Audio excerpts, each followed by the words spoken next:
Have you ever felt scared about the future? Anxious about what's coming next? Maybe you're worried about your job, your health, or something personal in your life. Today, let's talk about how to trust Allah's plan, especially when fear starts to take over.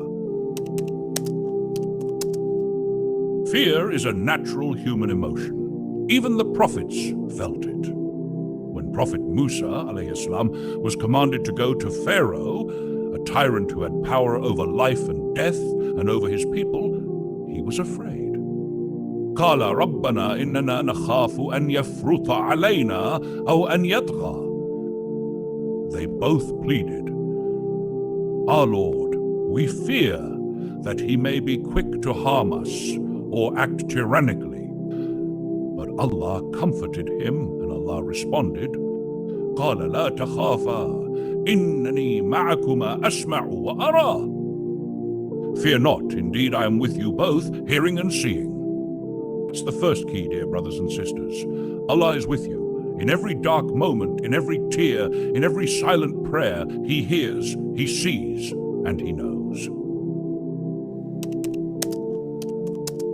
Sometimes we don't understand what's happening in our lives. Things seem to fall apart, doors close, people leave, dreams get delayed. But Allah says in the Quran, وَعَسَىٰ أَن تَكْرَهُوا شَيْئًا وَهُوَ خَيْرٌ لَكُمْ وَعَسَىٰ أَن تُحِبُّوا شَيْئًا وَهُوَ شَرٌ لَكُمْ وَاللَّهُ يَعْلَمُ وَأَنْتُمْ لَا تَعْلَمُونَ. But perhaps you hate a thing, and it is good for you. And perhaps you love a thing, and it is bad for you. And Allah knows, while you know not. This is one of the most profound verses in the Quran. We see the moment Allah sees the whole picture. The very thing you fear may be your greatest protection. The delay you're upset about might be a hidden mercy. The heartbreak you experienced could be the start of your healing.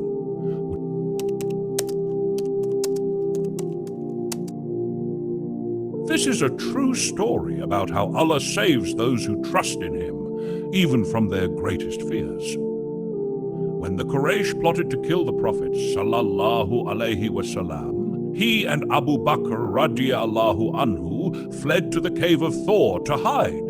The enemies of Islam tracked them and stood at the mouth of the cave, just steps away from discovering them. Abu Bakr radiallahu anhu, fearing for the Prophet's life, whispered, O Messenger of Allah, if one of them looks down at his feet, he will see us. The Prophet Muhammad sallallahu alayhi wasallam replied with unshakable certainty, Ma dhannuka ya Aba Bakrin bithnayn Allahu thalithuhuma? What do you think of two whose third is Allah?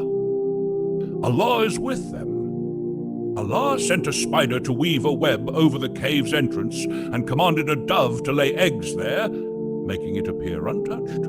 When the disbelievers saw this, they said, No one could have entered here.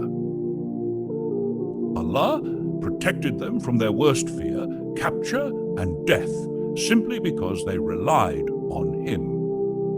Allah is your protector, just as He was for His Prophet, sallallahu alaihi wasallam. Trust Him, and He will make a way out.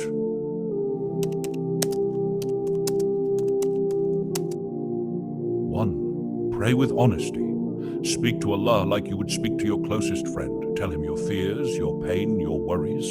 He is Al-Sami'a, the all-hearing. 2. Make dhikr. When fear whispers, let dhikr shout louder. Allah says, Ala bi dhikrillahi tatma'innul qulub. Surely in the remembrance of Allah do hearts find comfort. 3. Reflect on His names. He is Al-Wakil, the best disposer of affairs. He is Ar-Rahman, the most merciful. He is Al-Hakim, the all-wise. 4. Surround yourself with reminders. Let me leave you with this thought. The night always feels darkest right before the dawn, but no matter how long the night, the sun always rises. And just like that, your hardship has an expiry date. Your pain has a purpose, and your fear can become faith when you remember who is in control. So, when life feels uncertain, whisper to yourself, Hasbunallahu wa ni'mal wakeel. Allah alone is sufficient for us, and He is the best disposer of affairs. Trust Him, even when you're scared, especially when you're scared, because His plan is always better than your fear. May Allah ease your heart and strengthen your faith.